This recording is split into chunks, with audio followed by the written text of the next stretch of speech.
आजच डाउनलोड करा आणि तुमच्या आवडत्या मालिकांचा आनंद लुटा।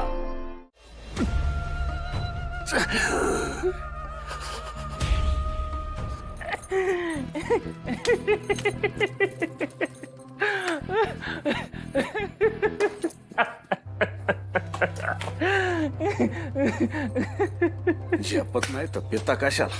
दारू झिपते आम्हाला, पण तो सूर्य तुम्हाला झेपला नाही ना म्हणून असतोय मी।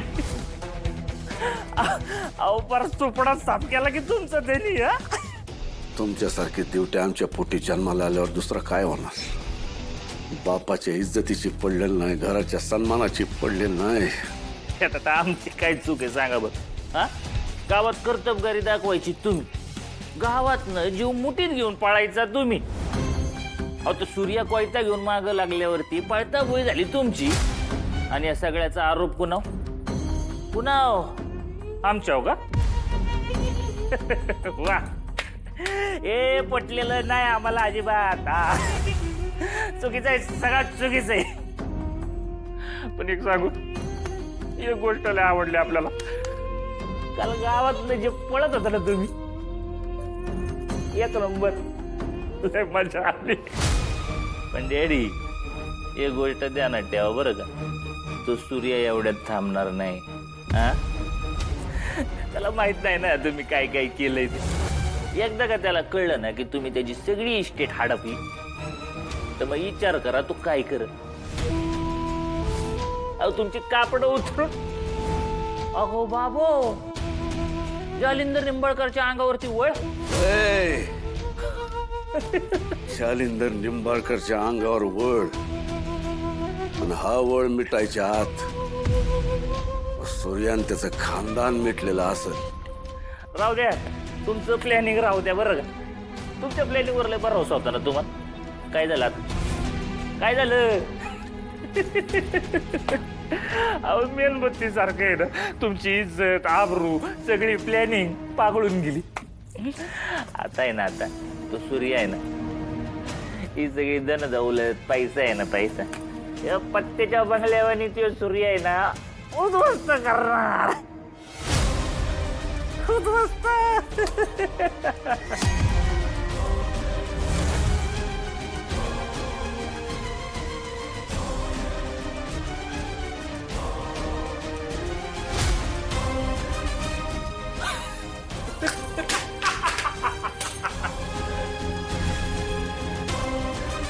मान्य आम्ही फसलोय,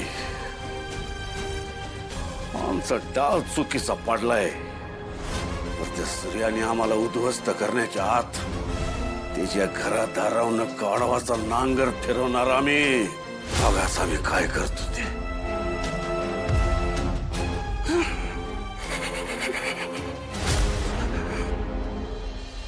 देवा, माझ्या चारित्र्यावरचा समदा डाग पुसून काढलास तू। मी कुणालाच फसवलं नाही, मी चोर नाही हे समद्या गावाला दाखवून दिलंस। इतकी वर्ष या क्षणाची वाट बघितली मी, तुझं किती आणि कसं आभार मानू हेच कळना झालंय मला। आता इथं मला मरट जरी आलं ना तरी माझी तुझ्याकडे कायच तक्रार नाही बघ।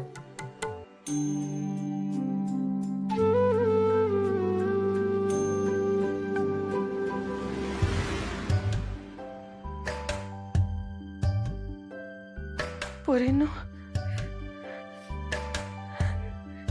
हो का?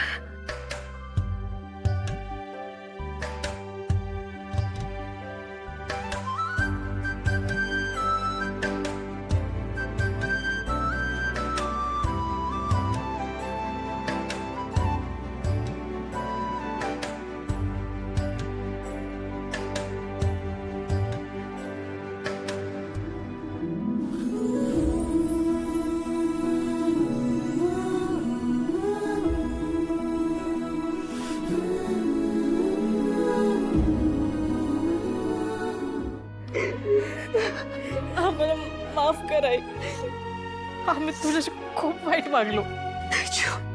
तू परत आलीस तेव्हा मी तुझं काहीच ऐकून घेतलं नाही। आई, तुझ्याशी एक पण शब्द प्रेमाने नाही बोललो ग। राजू, मला तर तू आठवत पण नाहीस, पण मला माझी आई पाहिजे होती.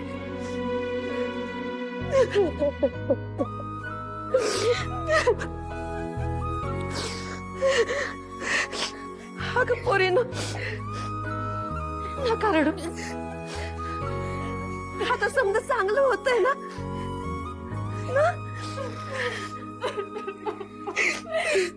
तेजू, असं नाही रडू. हं? असं नाही रडू. आई पण मी तुला काय काय बोलले, तुला एका शब्दाने राग आला नाही. अगं,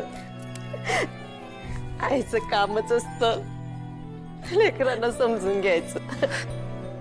आई, आजवर ना आम्हाला सतत असं वाटायचं की की तुला आमची परवाच नाहीये, तू आमचा विचारच करत नाही. पण तसं काही नव्हतं ग. आजवर ना आम्हीच कधी तुझा विचार केला नाही. नाही कधी. आई,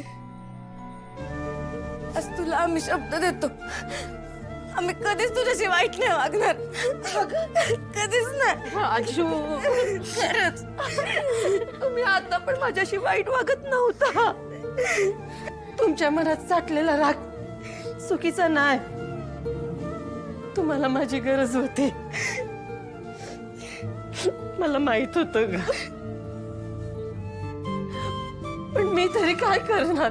त्या जालिंदरनं मला असं अडकवलं होतं, जेलमधनं नाही येता आलं मला तुम्हाला भेटायला. आयुष्य पण ना, आपल्याला जे पाहिजे असत ते लगेच देत नाही ना. एवढं सोपं कुठे असत.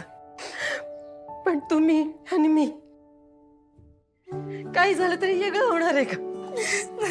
9 महिने पोटात सांभाळलंय मी तुम्हाला. हा पण वेगळं कसं होणार? कसं येणार वेगळं होणार सांग ना. मी गावात आले आणि तुम्ही माझ्या नजरेसमोर होता. यासाठी मी देवाचे लई आभार मानले, लई आभार मानले. या घराचं गोकुळ झालेलं बघायचं होतं मला, आणि माझ्या सूर्यानं हे घर तसंच ठेवलं गोकुळासारखं. पण या देवकीच्या नशिबात पोरांचं सुख नव्हतं इतकी वर्ष. तिचा कृष्ण तिच्यापासून लय लांब होता, पण त्याची सगळ्यांची लय आठवण येत होती ग मला. लय आठवण, रोज आठवण येत होती तुमची सगळ्यांची.